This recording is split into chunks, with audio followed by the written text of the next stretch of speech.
Du peuple juif, bonjour Chaim Nissenbaum. Bonjour. Et merci de nous rejoindre, vous nous racontez toutes les semaines un épisode de cette longue histoire. On s'intéresse cet après-midi à Myriam. Myriam, quel personnage. N'oublions pas d'où elle vient d'abord. Myriam, c'est la sœur aînée de Moïse. Rien de moins, c'est d'une certaine manière elle qui, il y a bien longtemps, avait causé la naissance de Moïse.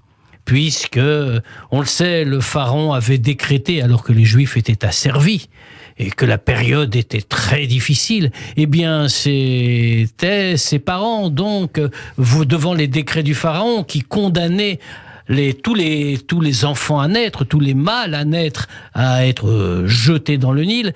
Ses parents s'étaient donc séparés, refusant d'avoir encore une descendance qui risquerait la mort immédiate. Et Myriam était venue voir ses parents et leur avait dit « Mais vous êtes encore plus cruels que le pharaon lui-même. Le pharaon, lui, ne condamne que les garçons. » Elle avait quel âge ? On le sait ? Oui, elle n'était pas encore bat mitzvah. Elle n'avait pas encore 12 ans. C'est une prise de parole assez exceptionnelle pour son âge. Il faut dire qu'elle a une vie exceptionnelle ensuite. Et donc, elle avait dit à ses parents, mais vous condamnez les filles en même temps que les garçons. Et ses parents avaient renoué grâce à elle. C'est de cette union nouvelle qu'était né Moïse. Donc, il lui doit une fière chandelle.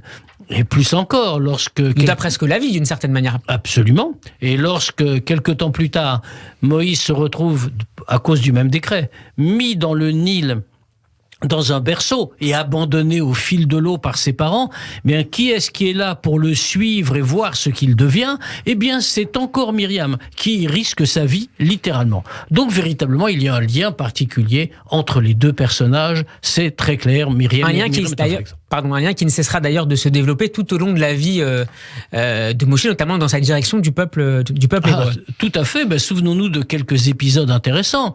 Myriam est celle qui, après l'ouverture de la mer et le passage de la mer, bien lorsque Moïse entonne son fameux cantique Az Yashir Moshe que nous disons encore tous les jours dans nos synagogues, eh bien nous s'empresse de préciser le texte. Quant à Myriam, elle chantait parallèlement avec les femmes.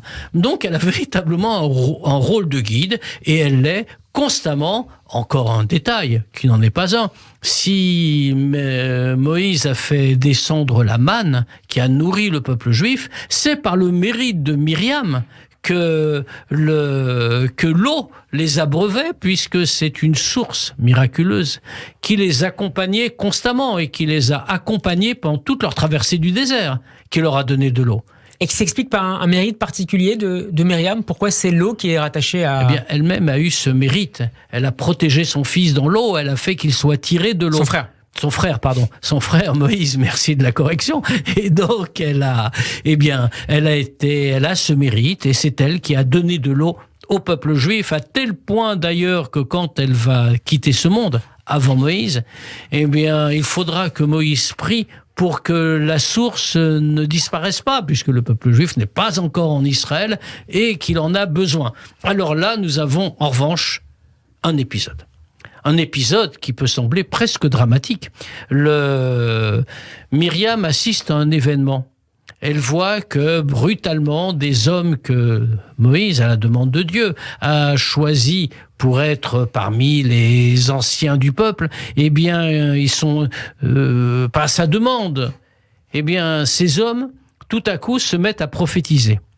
Parmi eux, il y en a 2 qui n'ont pas accepté leur nomination par modestie.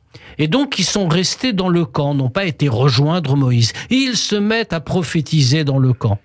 Ce que voyant, Myriam, bien sûr, était extrêmement impressionnée, mais il y a là l'épouse de Moïse, qui dit « Malheur aux pauvres femmes de ces hommes, les femmes vont se séparer d'eux, puisqu'ils peuvent prophétiser comme ça à n'importe quel moment, ils ne peuvent donc pas se trouver dans une situation qui les en empêcherait. » Ce que Myriam, entendant, bien elle conclut, Moïse s'est séparé de sa femme, et c'est interdit. Le texte même de la Torah prescrit de se préoccuper constamment de sa femme, quelles que soient ses occupations. Ce qui va la conduire à être frappée de la tsarat, la fameuse lèpre avec elle pense et dit du mal de son frère de Moïse. Immédiatement, eh bien, elle en est rétribuée. Elle est punie de cette fameuse lèpre qui n'en est pas une lèpre qui n'est pas naturelle, qui est miraculeuse et qui met en garde contre la médisance. Et c'est son frère Moshe qui priera pour sa guérison. Et on l'attendra pendant 1 semaine, le temps qu'elle guérisse, parce que malgré tout, on doit du respect à Myriam. Merci beaucoup, Chaim Nis. C'est Baume, Histoire du peuple juif, à réécouter en podcast sur radioj.fr. À demain.